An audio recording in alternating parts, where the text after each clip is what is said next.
Oke, Assalamualaikum warahmatullahi wabarakatuh. Perkenalkan nama saya Sultan Mubarok, mahasiswa Sistem Informasi Binus University. Di sini saya akan memaparkan tentang mengoptimalkan potensi artificial intelligence untuk masyarakat melalui edukasi, kesadaran, adaptabilitas, kolaborasi dalam pemanfaatan teknologi cerdas. Oke, baik yang belakangi terkait topik yang saya angkat, ini adalah yang pertama, yaitu adalah potensi AI pada tahun 2030 di tingkat global berdasarkan riset oleh McKinsey tahun 2018 itu memiliki potensi sebesar 13 triliun US dollar.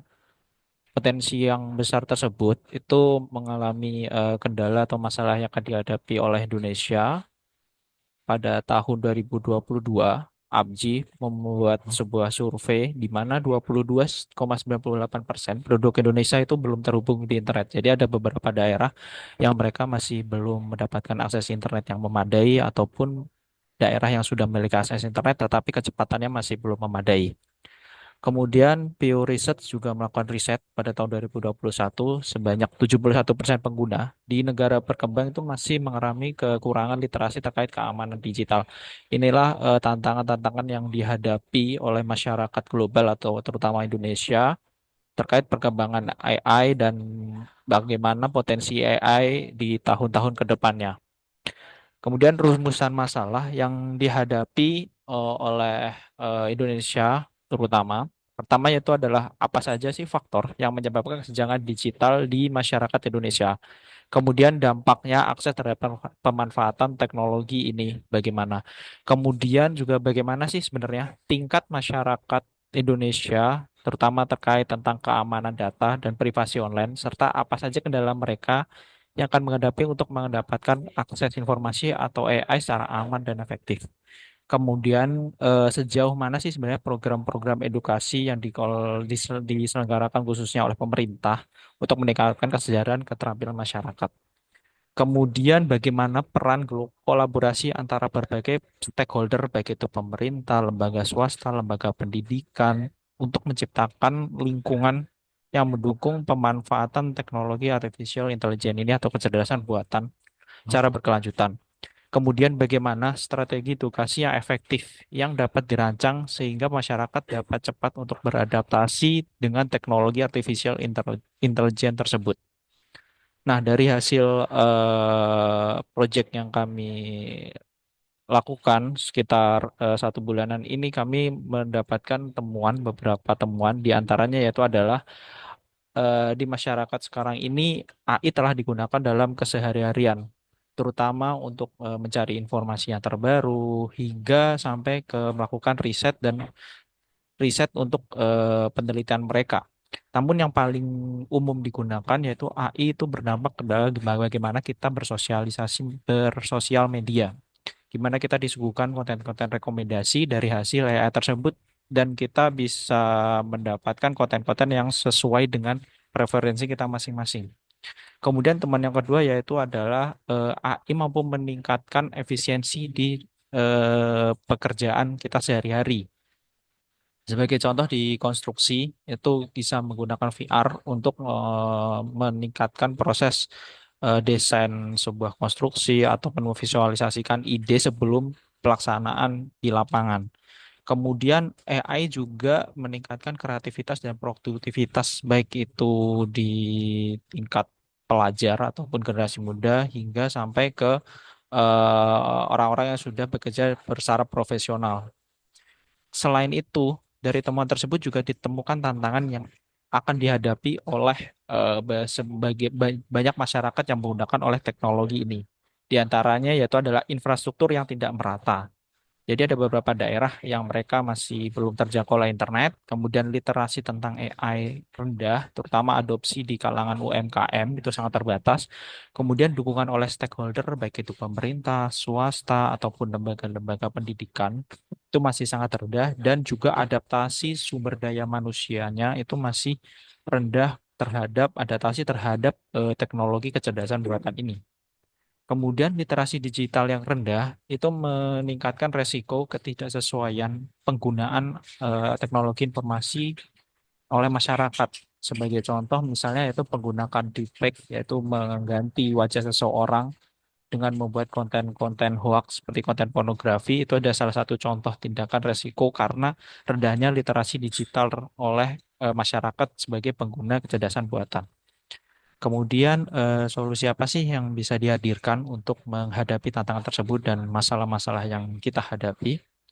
Yaitu diantaranya yaitu yang pertama dilakukan sebuah program edukasi formal, yaitu di level pendidikan formal, baik itu SD, SMP, SMA hingga perkuliahan, yaitu menggunakan pengenalan tentang konsep AI, bagaimana etika penggunaan AI, apa sih batasan yang perlu, apa batasan-batasan selama penggunaan AI, kemudian dimasukkan ke dalam kurikulum pendidikan dan dilakukan sebuah pelatihan digital yang ditargetkan untuk mahasiswa khususnya, kemudian bisa juga untuk pekerja profesional dan UMKM.